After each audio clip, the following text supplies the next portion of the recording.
sir. Gary, David Moore, Dallas Morning News. Did you go into this evening anticipating or expecting to come away with two defensive players, or was this just a matter of how what unfolded in front of you and how it came out? I did not, to the first part, come in expecting, and it was how it unfolded. And we were well prepared, and so that we could work orderly through, the decisions and the choices. And this AI is something else. AI will, but seriously, factually, it is something else, and we are not getting any surprises with our decisions that we're kind of presented with at the time. And so we had great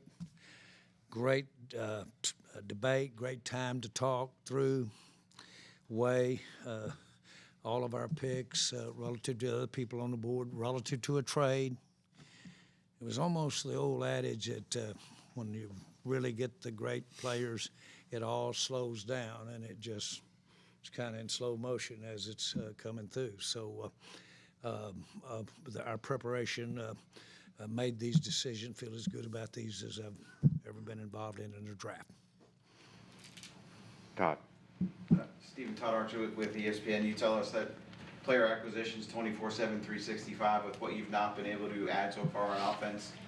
Do you anticipate looking back at free agency to find some impact players, either running back, wide receiver, or other spots? Yeah, I think we'll continue to always look to improve our football team. I mean, at the end of the day, it is 365, and you always are looking for opportunities as the draft comes at you. But where we've had our best success, we were talking in there, is when a Micah Parsons, a Zach Martin, a C.D. Williams, they weren't even a twinkle in our eye when the draft opened up, and they just happened to be sitting there at the top, and that's what you take. And so I do feel like we'll continue to look for opportunities after this draft, but we still have 7 picks left.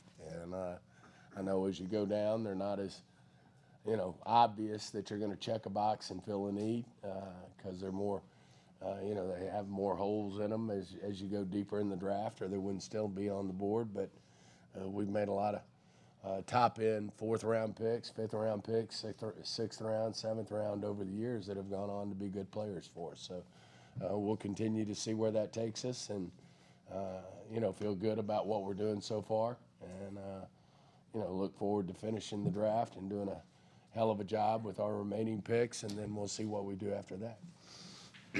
John Machado with The Athletic for Jerry. The cameras caught you after the 3rd-round pick, you doing a little dance there. Was that because of the 3rd-round pick, or is that for the full first 3 rounds together? Well, a little bit of all of it, but certainly we were pleased to get Shavon. Had such a great appreciation for how hard he works, his story, and we really had a need there potentially with our injury situation at our corners.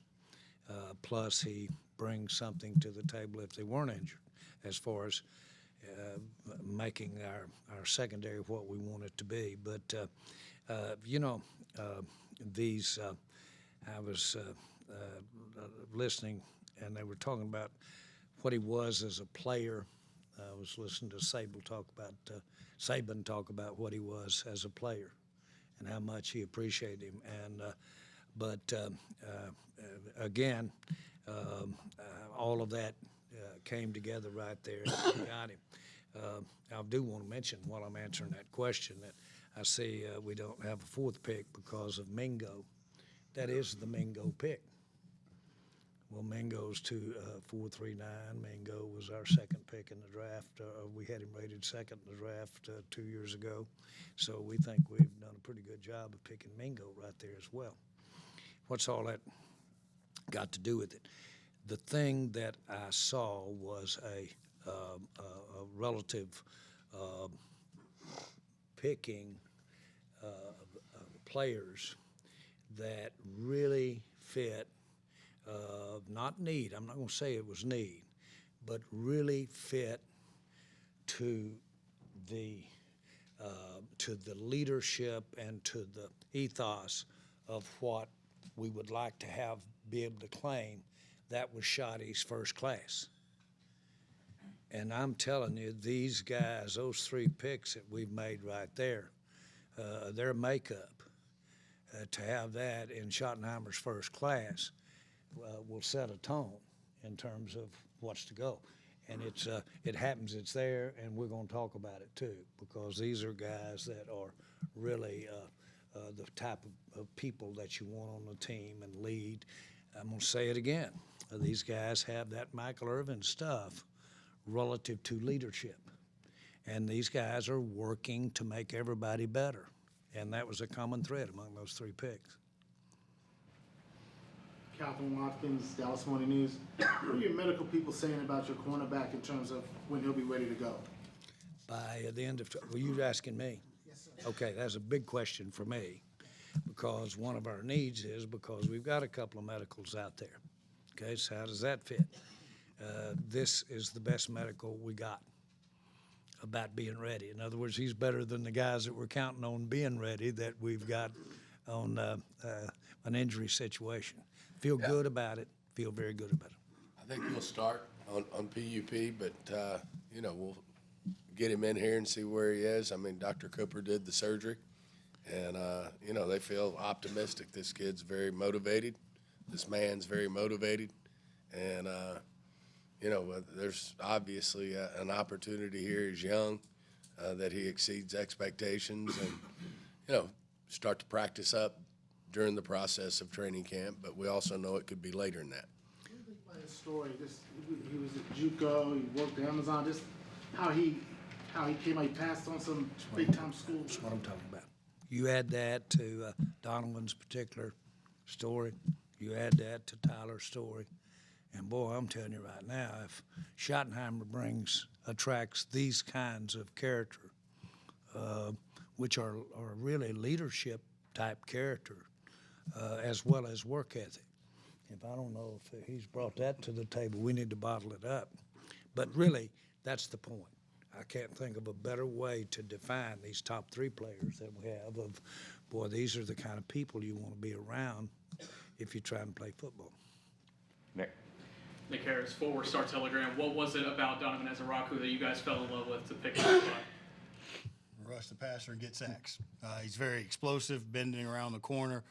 He's got length, you know, to be able to engage with tackles, but his array of moves and his determination, leadership, and again, who he is, we're going to maximize that. He's going to maximize it because of all of our digging. Jerry was just talking about the people.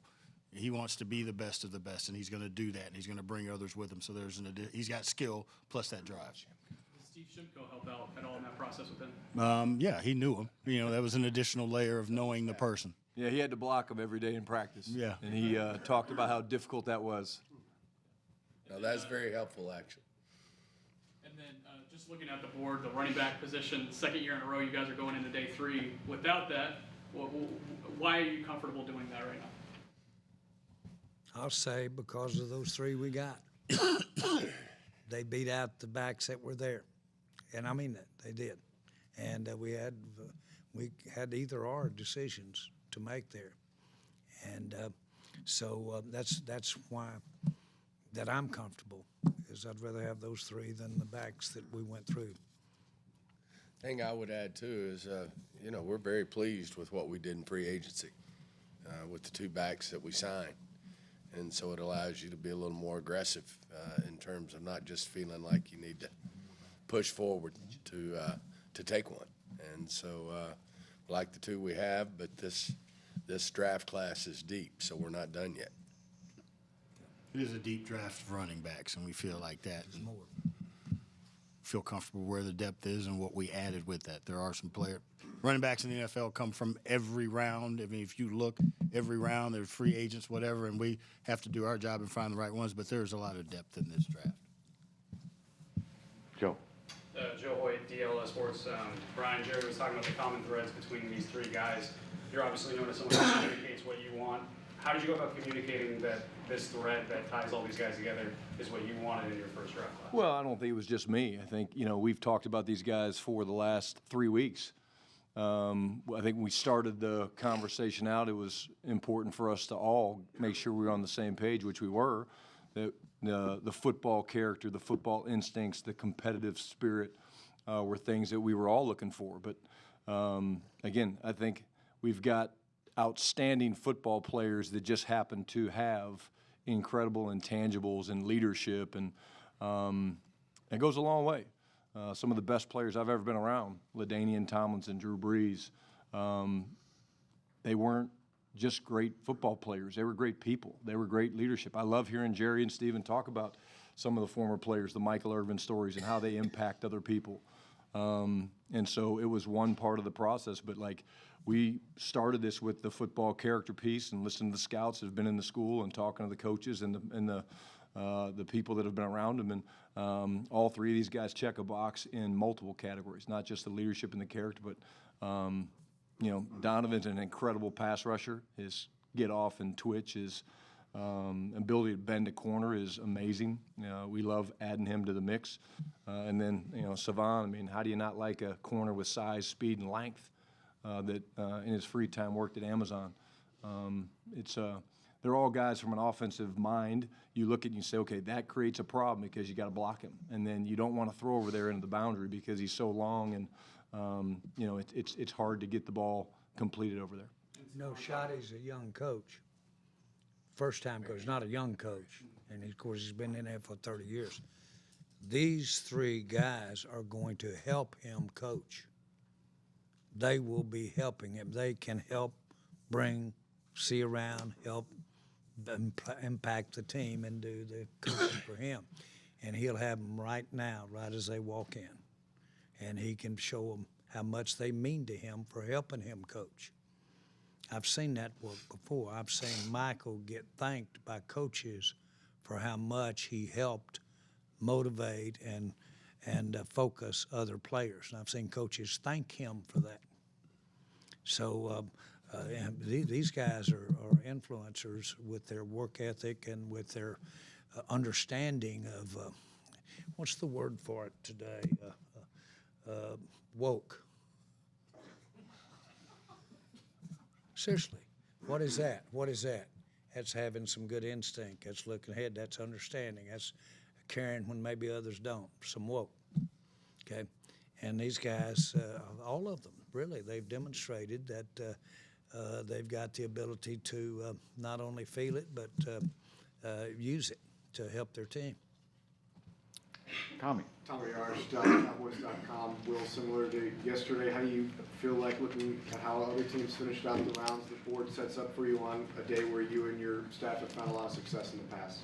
I think that it's the exciting part about the draft. When you start talking about tomorrow, the day three, not only with the rounds coming up, but free agency, it's where you see the work of the scouts, the extra stuff, the time that they put in, the passion about guys, knowing the guys, and relaying that feeling so we feel good about it. So this is where we do our best work on this day. Tomorrow, excuse me. Garrett Podell, CBS Sports. Last year, you didn't have a fourth-round pick and you didn't end up trading up. Are you going to take that same approach? Are you going in looking to make a deal to get back up in the fourth round? How important is that to you, one way or the other, to have or not have a fourth-round pick to start day three? You know that there's many ways to get a pick. And you can go trade next year's, and that happens a lot of times. Not that fourth round's a little hard to do that. Fifth, sixth, seventh, it's not too hard to get trading your pick next year for a pick in that area. So a lot of ways to do it. We have talked about that all day and talked about this run where we're not going to be picking. But you usually will have some ways that if you see a player there that you really want to get, you could go do it. And I'm not going to get specific because there are just too many ways to do it. You can obviously trade a next year's pick. You can trade a down-the-line player that we have that somebody has been talking to us about for a long time to get a pick, or those kinds of things. A lot of ways to move if all of a sudden you feel like you really want to be there. Saad. Obviously, The Athletic. Brian, since your opening press conference, you've kind of talked about the trenches, the importance of that, and your first 2 picks are in the trenches on both sides. Just how important is that philosophy to translate into your vision for what you want to have in your program? Yeah, I think I said yesterday when we were talking about Tyler, I mean, after taking care of the football and taking it away, winning the line of scrimmage, is critical. Tyler's ability to move people up front, to create a secure pocket, Donovan's ability to wreck pockets and sack the quarterback and bend edges and require double teams and things like that. It's where the game of football is played, because as you guys know, the way these games play, most of them are one-score games, and you're either trying to go in a 2-minute drive to win the game, or you're trying to end the game with the ball in 4 minutes, and you got to run the football and things like that. So taking care of the line of scrimmage is something that we believe in, and I think we've added 2 really nice pieces, and again, we're excited about adding them to the mix. Stephen, you kind of mentioned this on the radio this morning, but when you look at your wide receivers right now that you have in the building, how do you view them? A lot of people on the outside might say you have a Boyd at number 2. How do you view where your depth chart is right now at wide receiver?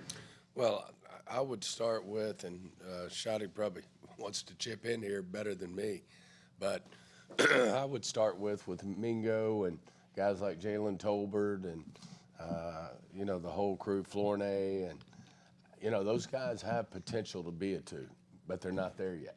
They hadn't done it. They hadn't hit that level yet, and that's why, we have had an interest in upgrading that room. But I think once you get to 3, 4, 5, the positions you try to fill, I think that receiving core checks all those boxes.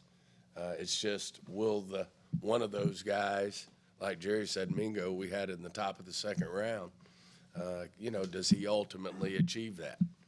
No different than we're looking at Elam at corner. Does he ultimately achieve where we had Elam when he came out? We had him very high on our draft board. Can he take that next step that he hadn't quite done yet? That's, I think, the way we look at it. And, as I said, the fact if we don't come away in this draft with an obvious number 2, then we'll continue to see if there's a better situation out there. But at the same time, we do think we have tremendous upside in the current core to take the next step. Yeah, and I would add, I think we're deep. I really do think that we're deep in terms of guys that are young. They have talent. They have traits. They need to be developed. That's part of our job as coaches. But at the same time, rookie receivers, young receivers, at times there's learning curves, right? I mean, it takes them time. A lot of these guys come from different systems and no huddles and things like that. So I really believe that we can make a jump with some of the guys that we're talking about that Stephen mentioned, the Mingos. You look at what Tolbert's done. I mean, he led the team in touchdowns last year. Mingo, Flournoy, Jalen Brooks. You get a guy like Paris Campbell, add speed. Like, there's guys that, again, we're excited about the ability for them to work with our quarterbacks and develop the timing. And it's not as easy always to just plug and place a guy that's a rookie receiver. He comes in, he's going to have a monster year. It's not always that easy. And so, but we're never done looking for new players and acquisitions. And why? Create competition. Pat Doney, NBC DFW. Jerry, you opened the press conference saying that this AI is something.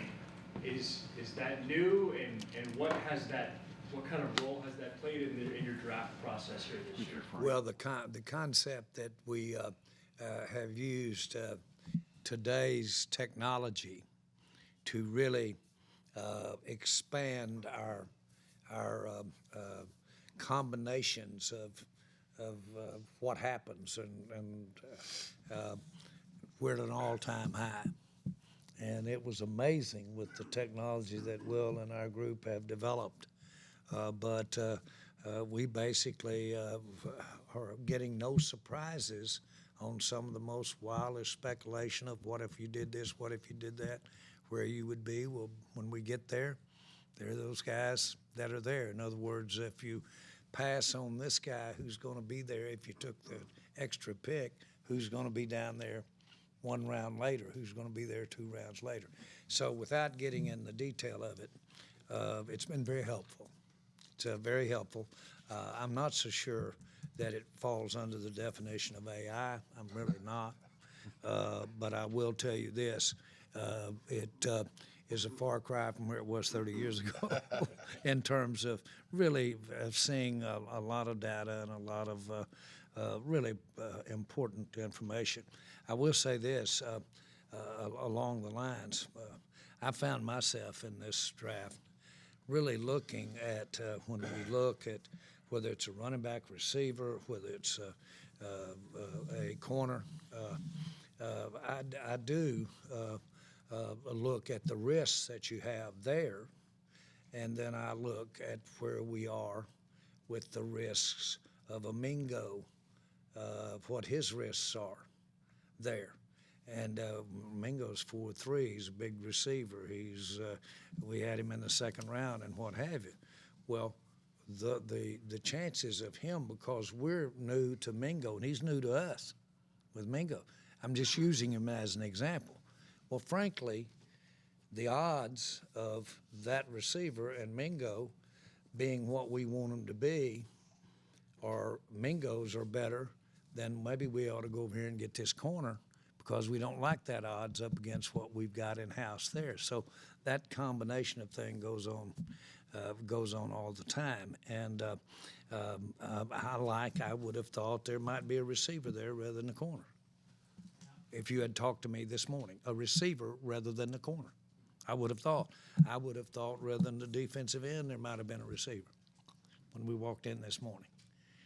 But boy, when you stepped there and the opportunity came and you saw it and you waited, it's just the way it's the way the decision was made, and really, that's the way that it ought to be. And the reason I'm going into that, I don't know why I'm so defensive. Old Tim, he's beaten my ass up so many years over it that I don't know what to do. But I'm not in there throwing darts, is what we're really talking about, these decisions. And I'm not sure if McClay GPT had Shedeur Sanders still on the board, but Sean Payton just said he is shocked that Shedeur is still available now. With your history with Dion, are you surprised to see Shedeur still available in the draft? Well, first of all, I don't want to make an evaluation, but we thought and evaluated him extremely high in this draft. Now, obviously, we have Dak at the highest paid player in the league. That right there. But we thought that I have an edge. I know what winners or what winner that he's got in his bloodline. I do know that. And consequently, with my firsthand knowledge of my relationships over the years with Dion, and I know I've watched 2 or 3 ball games with his son. And so with my knowledge of him and what have you, I know where the character is there. And boy, it is great character. It is an unbelievable, competitive, winning character for sports. Okay? And so I can tell you that. I don't know how many scouts have visited with me about the character of the Sanders group, but they should, because it is absolutely up with the very best that's ever been in sport. And everything Dion has ever done, and he, by the way, I'm a big believer in osmosis, a huge believer in osmosis. Okay? And especially when Dion came to sign with us, when he was a free agent, just left San Francisco, we were at the stadium getting ready to announce his signing. He was a free agent, Deion Sanders of the Cowboys. And we went down to the Cowboys locker room, and man, there were 20 or 30 suit types of people in there and what have you. And there was Deion, and he had this boy. And I'm not sure which son it was. It could easily have been him. And the whole time, 30 minutes before we did the press conference to announce Deion was going to be playing for the Dallas Cowboys, All he did was play with that boy back there in those lockers and spend his time with that boy. He wasn't up there talking to a bunch of the guys around, whatever. It's all he did. It was just mesmerizing, and it was so genuine. And I remember thinking, now, hey, there's some real telltale there about where it goes. So I'm at the very top. If we've been into scouting, we've been into review people, what have you, with that family, I stand at the top of the list. I don't even need it in writing with Dion at all. And I know that's not far from the tree there with him. And so I know what his stature is. You say, well, where are you, Jerry? Well, you're right. Scratch your head. Well, it's obvious. Dak, we're there. So that's there. But those calls light up. If they happen to be coming my way, they're going to talk firsthand knowledge of my experiences with him and my life with him over the last 20, 30 years. And it hadn't been one time, two times, three times. It's been several times. And so I'm a big person about the character of the Sanders family. Tim Kalishaw, Dallas Morning News. Jerry, I've obviously got one foot into retirement. If you want to start working on your next speech, I don't think it'll take as long as David's did. But that aside, there's only been 3 or 4 times where you've had the Super Bowl champion in your division, and I know it's a new year and everything, but how much does the task of Philadelphia being up there, and even Washington having gone to the championship game, how much, when you look at building this team, how much are you looking at the daunting nature of that task? Well, you knew this would come from me, Tim, but we won the division the year before, so we beat them. That's what I think about. And I expected to beat them when we started off this year and didn't expect them to be the champions. And I happen to know where we fell short. Now, to their credit, they fell short in the middle of the year. And boy, to their credit, they got back straight and they got going, and they are world champions. But I know this, 12 months ago, 13 months ago, we're sitting here winning the division and the head-to-head playing them. And I know there's a lot of different issues. We'll take issue with what I'm saying. But I don't look at a far-apart action with Philadelphia, and I have probably as much respect for them as a team as anybody in the NFL. I have to think that injuries hurt us a little bit last year. I happen to think that we didn't quite get what we wanted in a couple of rookie offensive linemen, that we might have been a little out thinking too positive there, and our offensive line didn't get there for us like it should. In other words, I've got all the reasons why that we weren't having the season that we were having. Consequently, I see getting better from where we were as we went into that season. I like this guy sitting right here on the end, right here. I like the fact of his familiarity with our players and the fact that he was on that train that we didn't get done against them. So I like all that. I like the adjustments we're making. Now we need to get well. That's not an excuse. Everybody in this thing knows you shouldn't say that, because everybody gets hurt with it. But I'm hoping Dak will have better health this year with that, and I'm hoping that some of our pass rush won't be out as much as it was out here between Mike and Lawrence and Sam Williams. Really, you got to think like that, because you need to address and make some changes. But everybody has to live with a big part of what they've got. And we liked what we had last year coming in. Todd. Stephen, you use the term blinking light a lot of times when it comes to, was the cornerback a blinking light for you guys, even with the injury? I mean, as we went down, and we always talk about it, I mean, he was the top guy on our board. And he obviously had the injury issue. We knew that's probably why he was still available, because he might not be ready to go day one mini camp, day one training camp. but he was sitting right there, and the same thing with Ezeiruaku.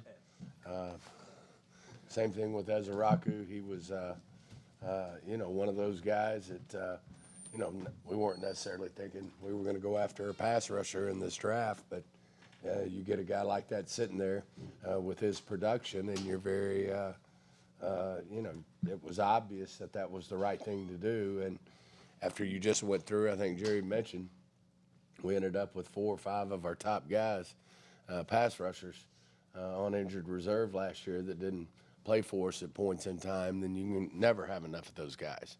And the most important thing, I think Flus said it well, you can't have enough guys that get the quarterback. And he's done it well.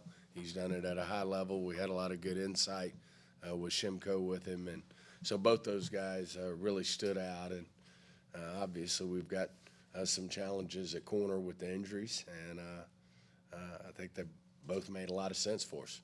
And Will, when you're looking at the quarterbacks, did you guys put Joe Milton into that mix with the guys this year to compare where he would have been if at all? Kind of in a way we did. I mean, because when you talk about the value that you put and what you're going to have to give, you look at that in consideration of what's there. So, yeah, I mean, I think it was a part of the conversation. John? Yeah, just one follow-up on that. Yeah, because I think on the outside, some people look at it as you guys wanted to do the Milton deal because maybe you look at this quarterback class and we're like, Joe Milton's probably better than what we would get maybe on day 3. Do you ever like compare things like that? When Yeah, I mean, it's all a part of the conversation. We bring the player to, we evaluate the player. We talked about it, brought it to Shotty, looked at the college stuff, and then we watched his stuff from New England and saw him grow and thought that there was an opportunity. Guys like that throw the ball that far, they're that big and athletic, don't come along all the time, and thought it was a wise investment for us as we were trying to build the room better. And then just what did you think of the game that he got to play the majority of the snaps against Buffalo? It was pretty dang good. It was You brought it to Shotty. yeah, it was part of Quickly he did. yeah, it was part of the process going through it, is to say, to Watch this to guy. expose it to everybody and say, let's look at this and then consider it and start the conversation. Tim Kalashaw again. Stephen, can you just remind us on the Dion contract, you had Jerry up against the wall. It wasn't in the forearm. Right there. Where y'all'd like to have him sometimes, right? Figuratively, literally, you do figuratively. That was it. That was it. Yeah. It's one of the, We still signed him. By the way, he was right again. Yeah, no, I just had, Okay. I know in certain years in the past, it's happened where you actually wound up with a player with an injury, like say Revel, in a later round, but he was under discussion in the round before. Was that the case in the second round with Revel and when you were there on the board looking at 44? He was there, but I would say, and you guys both speak to it, I would say Ezeiruaku was quite a bit higher on our board, even though I don't want to take away from Shavon, but I will say Ezeiruaku was quite a bit further up the board, and of course, no injuries and clean, and not that Revel's not, but we think he'll be just fine too. But there was quite a bit of difference in those two when we picked there in the second round. All righty. Thank you, guys. Thank you. See you tomorrow.